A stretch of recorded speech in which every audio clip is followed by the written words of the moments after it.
우리 앞뒤좌우 서로 함께 인사 나누시겠습니다. 사랑합니다. 축복합니다. 감사합니다. 인사 나누시겠습니다. 자, 사랑합니다. 축복합니다. 감사합니다. 아멘. 제가 오늘은 한번 질문을 하나 드려보려고 합니다. 그런데 질문에 대한 정답도 드리고 질문을 드리려고 그래요. 정답, 대답은 뭐냐면요. 따라해 보세요. 좋습니다. 더 크게요. 좋습니다. 왜냐하면 로마서 8장 28절 말씀에 보니까 우리가 알거니와 하나님을 사랑하는 자 곧 그 뜻대로 부르심을 입은 자들에게는 모든 것이 합력하여 선을 이루느니라. 그렇죠. 모든 것이 합력하여 선을 이루게 될 것이기 때문에 우리는 좋습니다 라고 대답을 할 수가 있단 말이에요. 자, 그러면 질문하겠습니다. 자, 작년 한 해 동안 어떠셨습니까? 왜냐하면 아쉬운 것도 있지만 합력해서 선을 이루게 되시는 하나님을 믿으니까 우리는 좋습니다 할 수 있는 거잖아요. 자, 또 여쭙겠습니다. 새해 어떠실 것 같습니까? 아멘. 좋습니다. 사랑하는 성도 여러분, 범사에 감사하는 새해 모든 날들 될 수 있기를 주님의 이름으로 권면을 드립니다. 저는 이 자리에서 지난 주일 새해 첫 주일을 맞이하면서 우리 교회 표어인 기대하고 기도하라, 이 권면의 말씀을 드렸어요. 이에 이어서 우리가 새해 1월달을 맞으면서 예수님께서 공생애를 시작하시면서 처음 말씀하셨던 그 말씀을 나누면 좋겠다, 이러한 사모함을 갖게 됐거든요. 그 말씀이 바로 마태복음 5장, 6장, 7장, 소위 말해서 산상수훈의 말씀이 아니겠습니까? 그 중에서도 팔복, 보통 팔복이라고 하시는데 저는 구복이라고 말씀을 드리고 싶어요. 그렇다고 해서 팔복으로 설교하시는 목사님은 잘못됐다는 거 아닙니다. 그러나 저는 구복으로 하고 싶어요. 왜냐하면 제가 이렇게 살펴보니까 그 헬라어 원전에 더 구복으로 가깝다고들 이렇게 평가들 하시고, 제가 보니까 구복이 맞더라고요. 그래서 333 해가지고 3주에 걸쳐서 구복의 말씀을 나누고자 하는 것입니다. 특히 오늘은 첫 주가 되기 때문에 좀 서론이 좀 길어요. 서론에 해당되어지는 말씀이 1절, 2절 말씀인데요. 우리 1절, 2절 함께 읽겠습니다. 시작. 예수께서 무리를 보시고 산에 올라가 앉으시니 제자들이 나온지라 입을 열어 가르쳐 이르시되 아멘. 산에 오르셨다. 그래서 이 말씀을 가리켜서 무슨 수훈이라고 해요? 산상수훈이라고 하지 않습니까? 산에 오르셔서 말씀을 전하셨다. 우리가 더 현장감을 좀 가져보길 원합니다. 바람이 붑니다. 그런데 그 바람은 어떤 바람이었냐면은, 저도 갈릴리 여기 성지순례로 가본 적이 있었는데, 이 갈릴리 호수를 중심으로 해가지고 오전에 부는 바람, 아침에 부는 바람은요 어떤 바람이냐면 아라비아 광야에서 지중해 쪽으로 부는 바람이에요. 그래서 동해에서 서로 부는 바람이거든요. 그래서 위치로 보면은요 갈릴리 바다에 배에서 산 쪽으로 말씀을 전하면은요 바람을 타고 더 멀리까지 확실하게 소리가 전달이 돼요. 그런데 이때 당시에는 오후 조금 저녁 늦은 시간이었거든요. 그러니까 그 시간에는 지중해 쪽에서 갈릴리로 지나가는 바람이에요. 그렇기 때문에 산 위에서 밑쪽으로 산 위에 오르신 예수님께서 말씀을 전하시게 되었을 때 바람을 타고, 지금처럼 마이크가 있는 것 아니고요, 바람을 타고 더 확실하게 말씀이 전달되게 되는 것이죠.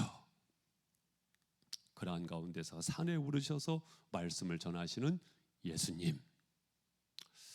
자, 그러면 산에 오르셨다, 이것은요 세 가지로 설명을 드릴 수 있겠는데, 첫 번째로는요 왕의 선포라는 것입니다. 따라해 보세요. 왕의 선포. 어떤 측면이냐면 누가복음 6장 17절 말씀에 보면 예수께서 그들과 함께 내려오사 평지에 서시니, 누가복음 6장 말씀에서는요, 그러니까 누가복음 전체적인 메시지가 그래요. 예수님을 묘사할 때, 예수님을 소개할 때 인간으로 오신 예수님을 소개하거든요. 그래서 가령 누가복음 2장 52절 말씀 같은 경우에는 예수님께서 지혜가 자라시고 키가 자라시고 하나님과 사람 앞에 사랑스러워 가셨더라. 예수님의 어렸을 적의 기사, 인간으로 오신 예수님에 대해서 설명하는 말씀이 누가복음 말씀이잖아요. 그래서 인간이신 예수님께서는요, 낮은 자, 가난한 자, 소외된 자에게 주로 함께 하셨던 예수님에 대하여 강조하고 있다는 말이에요. 그에 비해서 마태복음은 어떤 예수님을 강조하고 있습니까? 예수님은 인간으로 오신 예수님일 뿐만 아니라 하나님으로서, 인류의 왕으로서 오신 예수님을 전하고 있거든요. 그래서 마태복음을 가리켜서 사자복음이라고도 하는데요. 그러한 예수님, 바로 산에서, 즉 왕으로서 선포하고 계시는 하나님의 아들이신 예수 그리스도를 소개하고 있다는 것이거든요. 그리고 두 번째로는요, 산 하면 어떤 산이 생각이 나십니까? 구약시대의 산 하면 시내산 생각이 나시잖아요. 시내산은 어떤 의미가 있습니까? 모세를 통해서 율법이 주어졌다, 그 말씀이에요. 구약시대에 모세가 있었다고 한다면, 그리고 율법이 있었다고 한다면 드디어 우리 예수님께서 등장하시게 되시면서 복음을 전파하셨다는 것입니다. 그러한 영적인 권위를 나타내주고 있는 것을 볼 수가 있습니다. 그리고 또 하나는 무엇이냐면요, 성전 바깥이라는 거예요. 성전 바깥이라는 것은 무슨 의미예요? 당시에 유대인들은 어떤 고정관념이 있었을까요? 제사는 어디에서 드리는 거예요? 성전 안에서. 거룩한 성전 안에서, 거기에서만 하나님을 만날 수 있다. 고정관념. 그러나 우리 예수님은 레디컬하신 혁명가이기도 하시잖아요. 그 성전 안에서가 아니고 만물에 충만하신 하나님, 할렐루야. 예수님께서는 산에서 말씀을 전파하십니다. 그리고 또한 무리를 보시고 산에 올라가 앉으시니 제자들이 나온지라. 여러분, 무리가 있고요, 제자가 있잖아요. 그러면 무리는 어떤 무리였어요? 자, 오늘 본문의 말씀 윗절로 가면 마태복음 4장 24절 25절 제가 읽어드릴게요. 그의 소문이 온 수리아에 퍼진지라. 사람들이 모두 앓는 자, 곧 각종 병에 걸려서 고통당하는 자, 귀신 들린 자, 간질하는 자, 중풍병자들이 데려오니 그들을 고치시더라. 갈릴리와 데가볼리와 예루살렘과 유대와 요단강 건너편에서 수많은 무리가 따르니라. 수많은 무리가 따르니라. 수많은 무리가 어떻게 해서 따르게 됐습니까? 예수님의 신기한 기적, 이적, 그걸 보면서 따르게 됐잖아요. 그런데 그 무리가 나온 것이 아니고 무리 가운데 누가 나왔어요? 제자들이 나왔다, 그것이거든요. 카일 아이들만의 팬인가 제자인가? 팬이 있었는가 하면 제자가 있었죠. 그런데 지금 제자들이 나왔다, 그거예요. 여러분에게도 한번 여쭙고 싶어요. 여러분은 무리이십니까? 제자이십니까? 대답이 조금 뜨뜻미지근하십니다. 무리이십니까? 제자이십니까? 아멘. 제자는요, 마세테스라는 말인데 배우는 자, 따라가는 자, 그리고 원어적인 의미 속에는 무슨 뜻이 내포되어 있냐면요, 마음을 뺏긴 자. 마음을 홀라당 뺏겨버렸어요. 제자입니다, 제자.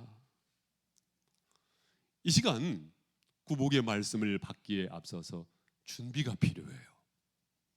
이 말씀은 누구를 향한 정문일침이냐? 무리이기보다는 제자에게. 이 바탕을 확실히 하실 수 있기를 바랍니다. 나는 무리이기보다, 예수님의 팬클럽 회원이기보다 예수님의 제자다. 만약에 무리라고 한다면요, 도저히 이해를 못하는 거죠. 아니, 심령이 가난한지 어떻게 복이 있어요? 어떻게 천국이 저희 것임이에요? 완전히 4차원 이야기 아닙니까? 그런데 거듭난 사람이라고 한다면, 제자라고 한다면 이 말씀이 다가오잖아요. 2000년을 뛰어넘어서 이 말씀을 통해서 주님께서 내 안에 역사하시는 것을 경험하게 되잖아요. 할렐루야. 무리라고 한다면은요, 여러분 봉사하시잖아요. 그냥 자원봉사 하시는 거예요. 좋은 일 하시는 겁니다. 예, 잘하셨습니다.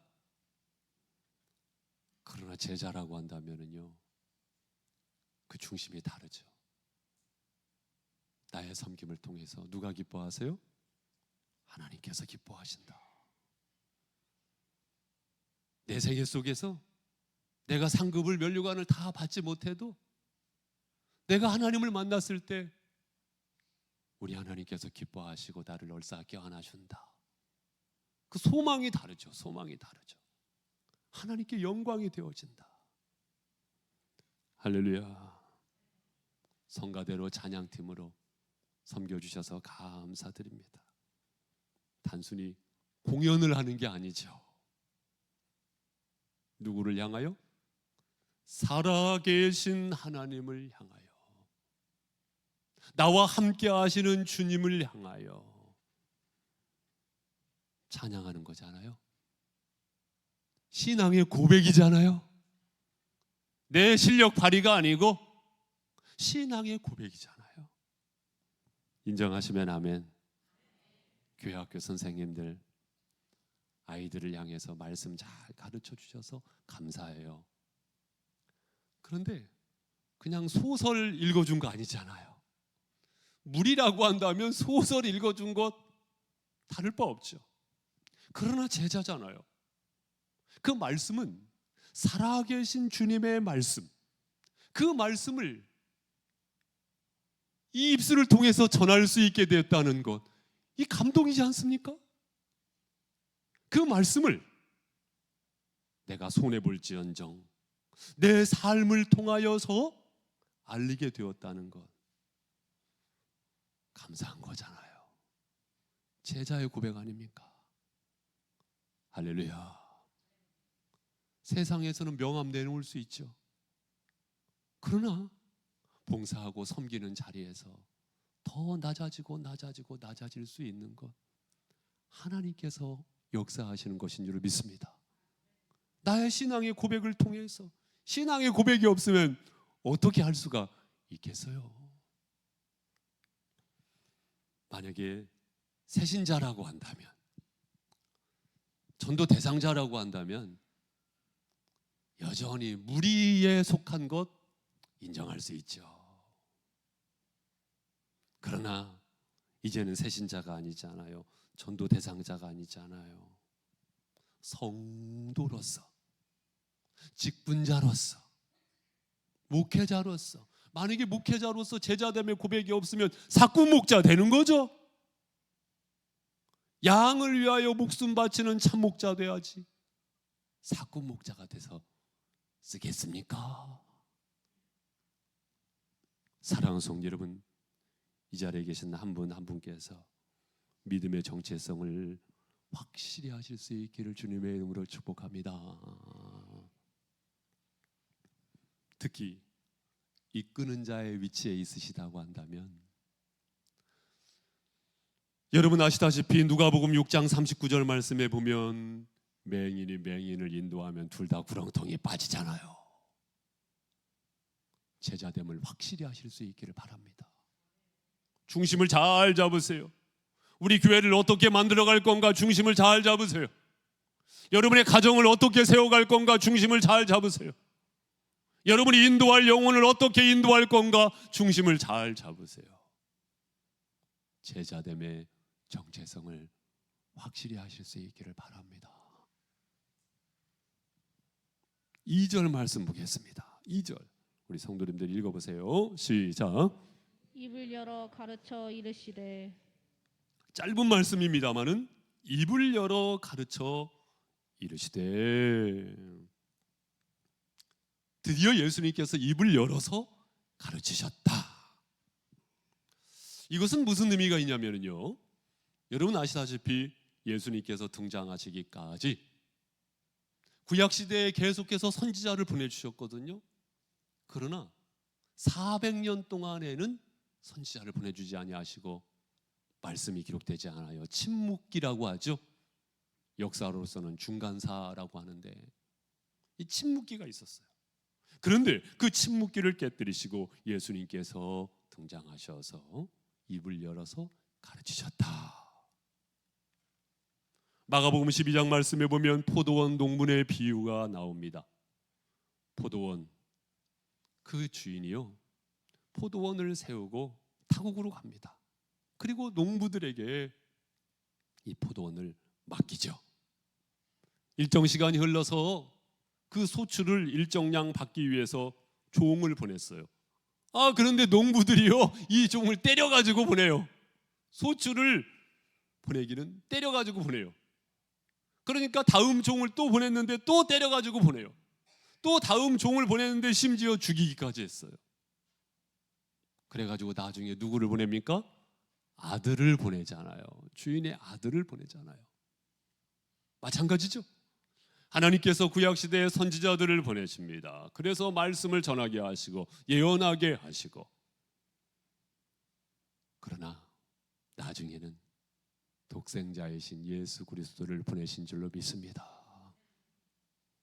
마찬가지로 이 시간 살아계신 하나님께서 이 말씀을 통하여 우리에게 찾아오신 줄로 믿습니다.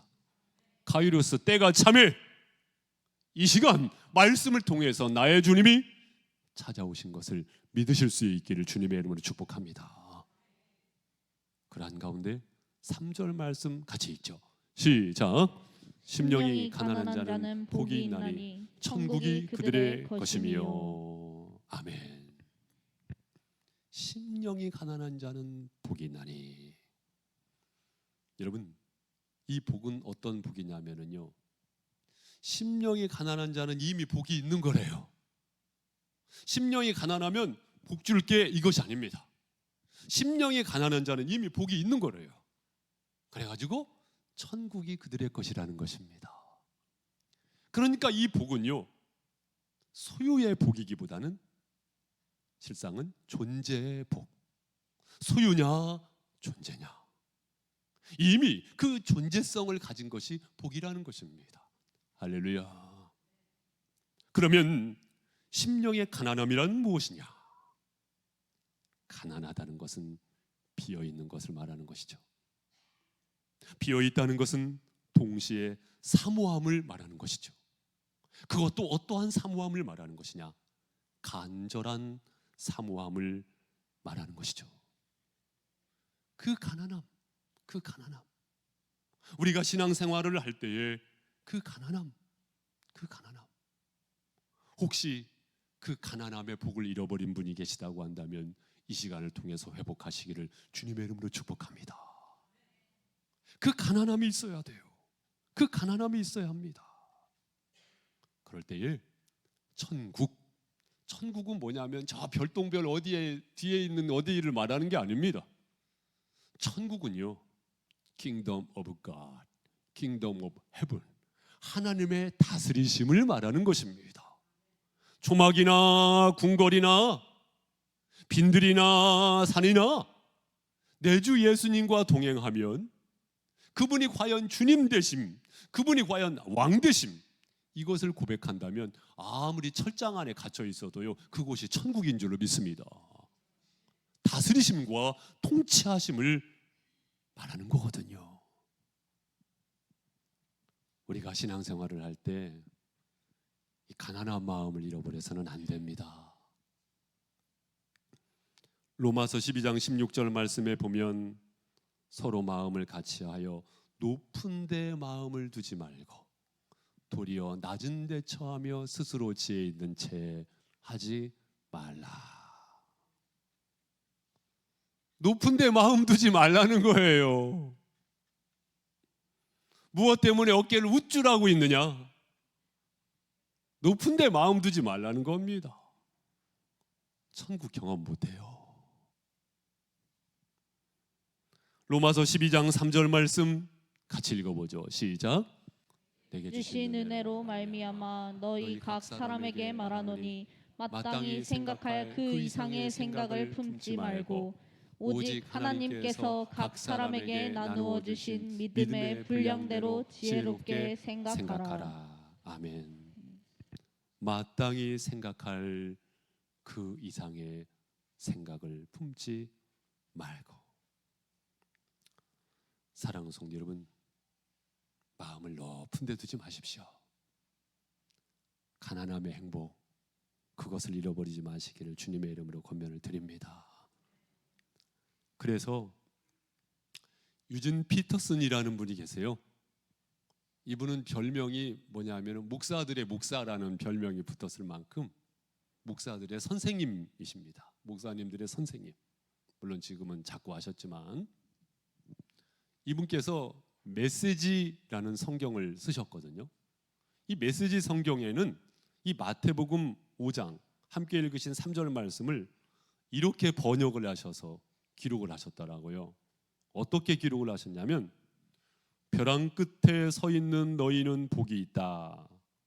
너희가 작아질수록 하나님과 그분의 통치는 커진다. 이렇게 기록하셨더라고요. 여러분, 벼랑 끝에 서 있는 너희는 복이 있다. 여러분, 벼랑 끝에 서 있을 때 얼마나 간절하겠어요. 그런데 그것이 신앙에서는 복이라는 거예요. 그렇기 때문에 그 간절함, 그 사모함, 그 비어있음 속에서 내가 작아지게 되는데요, 그때 하나님의 통치는 커진다는 거예요. 사랑하는 성도 여러분, 나를 커지게 하는 것이 무엇이 있습니까? 오히려 그것을 자꾸 감추시고 가난한 마음으로 믿음의 삶을 살아가시는 저와 여러분이 되시기를 주님의 이름으로 축복합니다. 봉사할 때도 마찬가지예요. 가난한 마음. 만약에 최윤종 목사가 지금 이 시간 설교하고 있고 목회를 하는데 내가 어떤 사람인데 이런 마음으로, 이런 태도로, 이런 자세로 목회를 한다.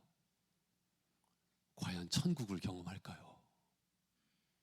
아니잖아요. 황송한 거거든요. 사실은요, 제가 어디 있어야 할 사람이냐면요, 저기 저 교도소 안에 있어야 할 사람입니다. 들킨 죄인, 안 들킨 죄인, 안 들킨 죄인. 왠지 아세요?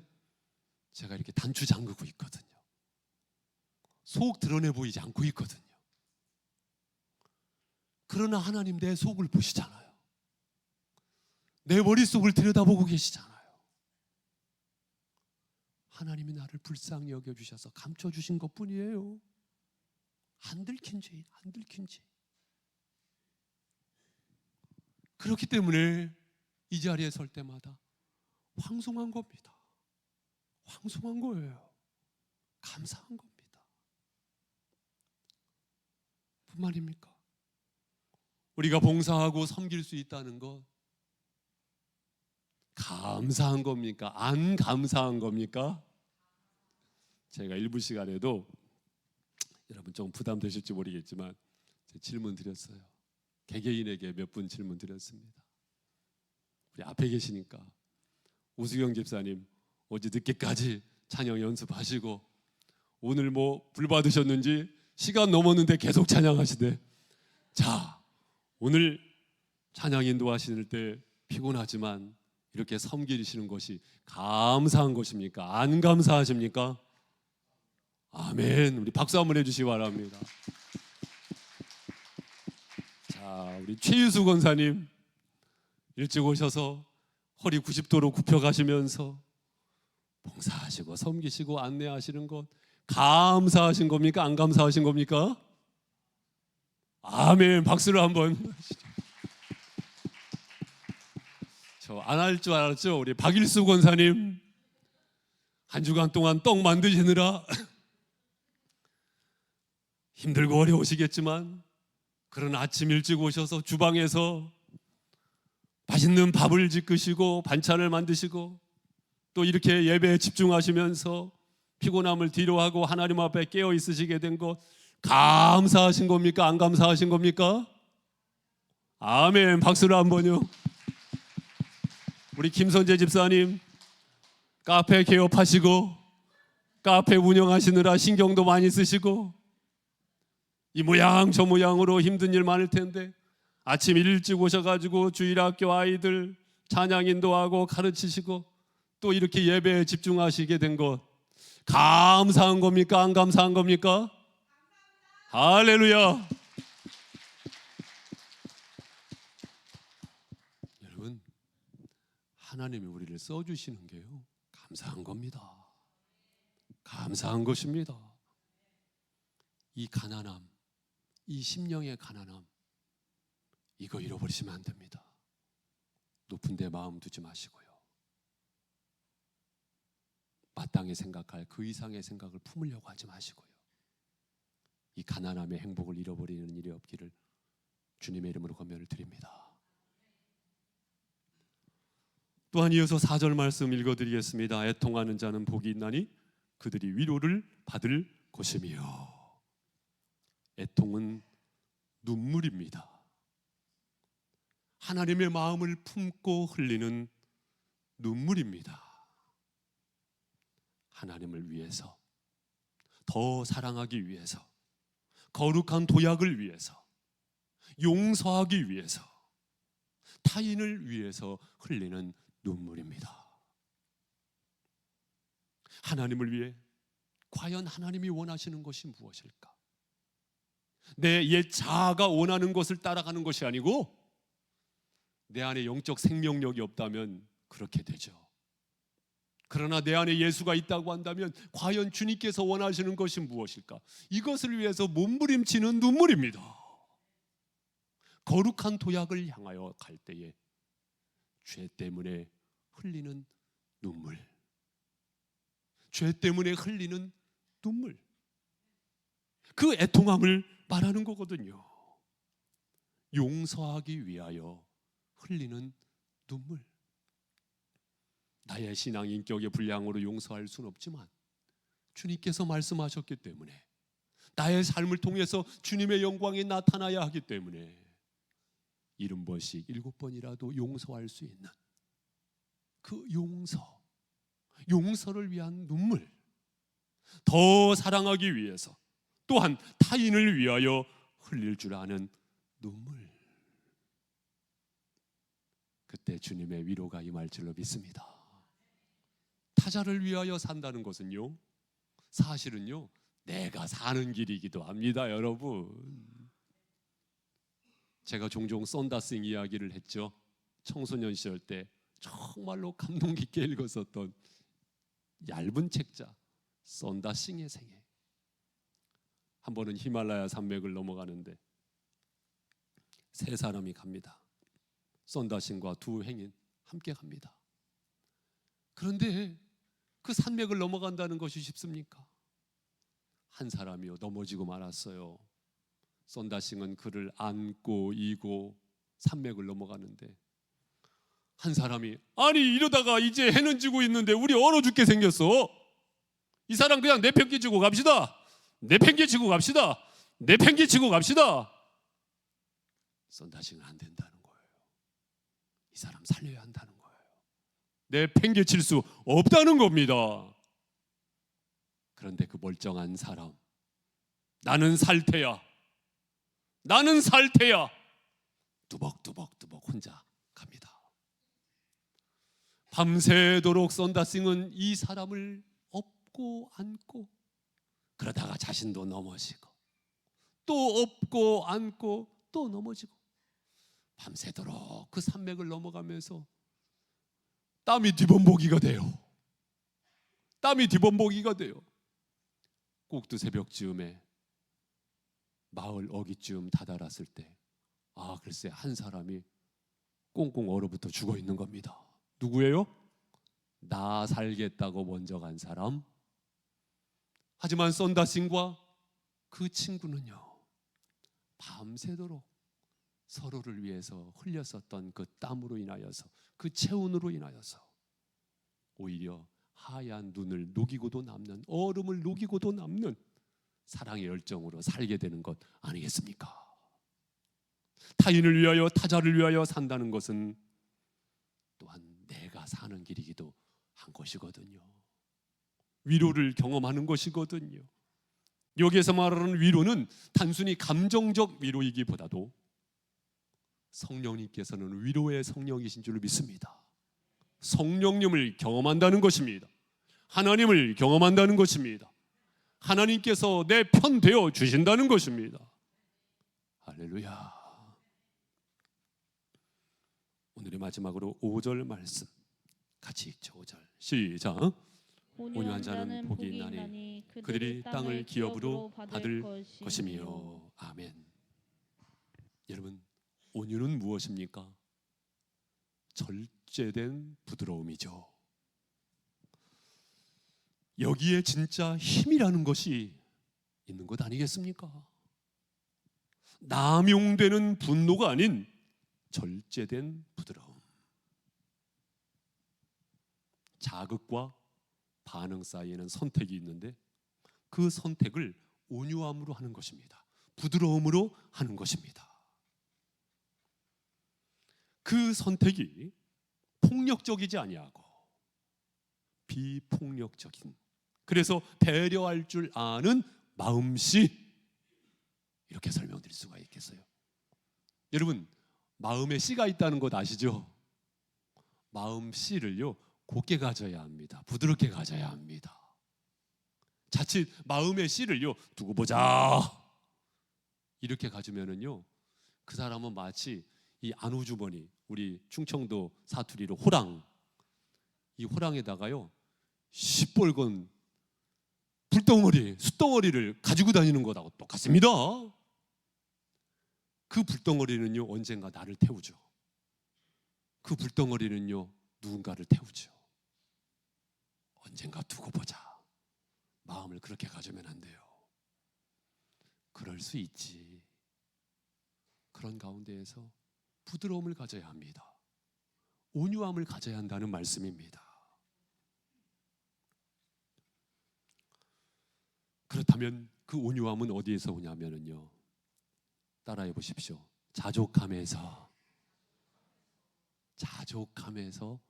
옵니다. 받아들이게 되는 것이거든요. 지금의 상황을 받아들이게 되는 것이거든요. 자족함이거든요. 제가 지난 목요일 날 양평에 가서 부흥회하고 왔잖아요. 추워가지고 또 혼났습니다. 한때는 제가 북한에 압록강 가가지고 북한 사람들에게 복음 전해야지 제 친구들 말 듣고 따라가려고 했거든요. 실제로 간 친구들도 있어요. 제가 그때 따라갔으면 큰일 날 뻔했다. 새삼 느끼고 왔는데 이 따뜻한 남쪽 나라에서 목회한다는 것이 얼마나 행복인지, 얼마나 큰 축복인지 다시 한번 깨닫고 왔는데요. 지금 우리에게 주어진 상황이, 만남이, 관계가 얼마나 감사한 겁니까?